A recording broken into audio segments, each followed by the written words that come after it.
Let's discuss a little bit simplifying radicals.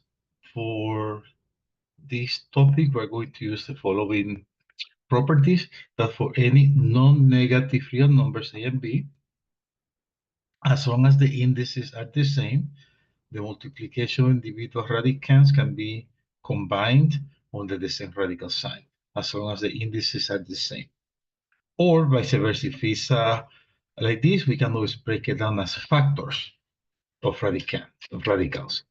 Same thing for the division. The quotient of the radicals is the same thing as, we can combine it as only one radical.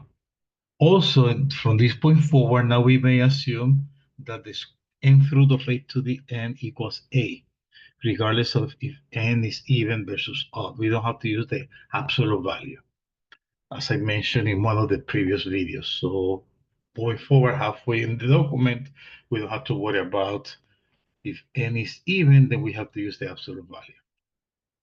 Let me share very quickly.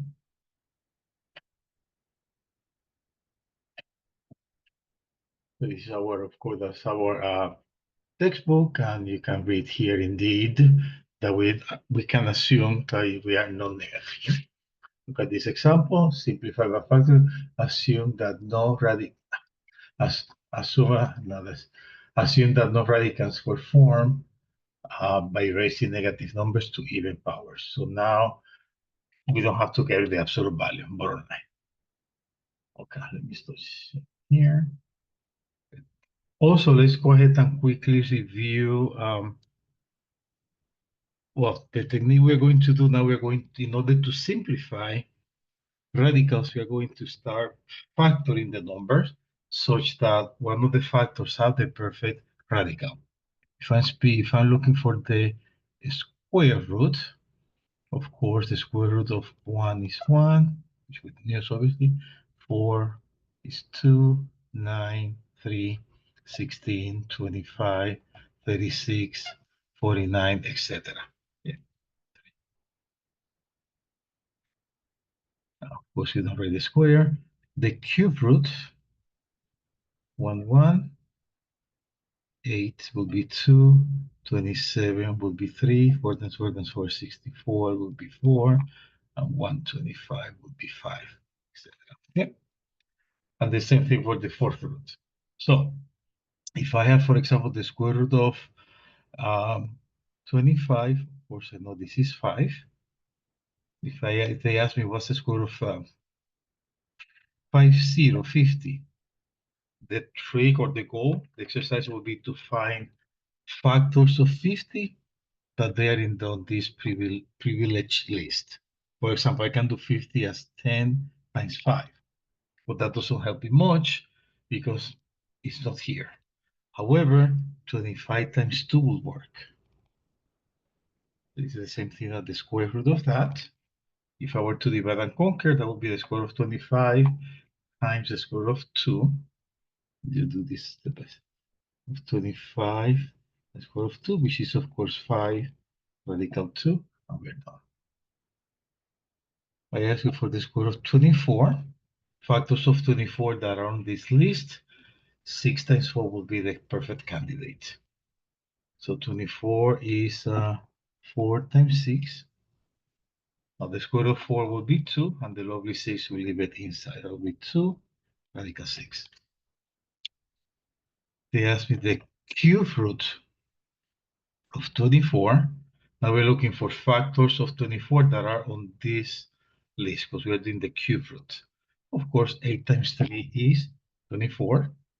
So we write 24 as 8 times 3 cube root. The cube root of 8 will be 2. And the lovely 3 will leave it inside the radical. So right, cube root of 24 is 2 cube root of 3. When we have variables, we take advantage that the nth root of x to the n will be x. Because they told us we don't have to carry the absolute value. So there are two ways of doing it, but what I like to call the brute force, that is the quickest, easiest, is to break the variable in blocks of the index. What do I mean?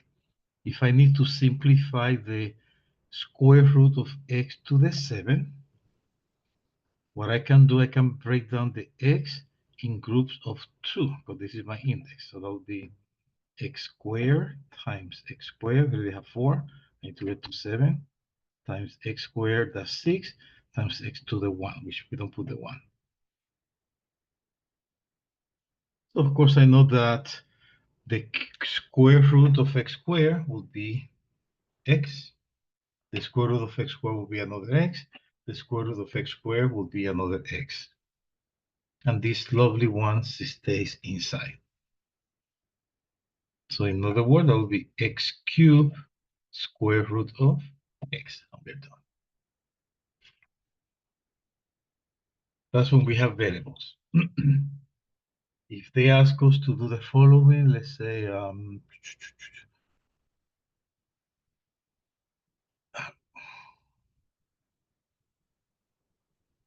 32 x to the 5, y to the 6. I'm looking for the cube root of that. What we can do, just break down in groups of 3, and also the 32, that factor that were on the privileged list of the cube root.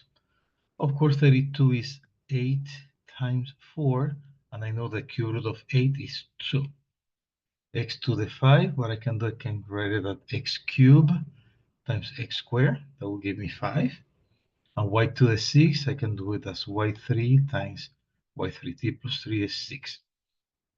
Okay, and that will be the cube root of that. And we start, quote unquote, pulling things out. So the cube root of 8 will be 2. Cube root of 4, okay? The cube root of 3, x to the 3 will be x. Cube root of y cubed, that would be y, and cube root of y cubed, that will be another y. So we pull 2 y's, in other words, we do y squared. And what stayed inside the radical? Well, the only thing that we left alone was the 4 and x squared. And that would be it. The 2 came because it's the cube root of 8. The first x because the cube root of x cubed. Y squared because we did 2 y cubed 2 times. And we left behind the 4 and the x squared. And that would be it. Okay.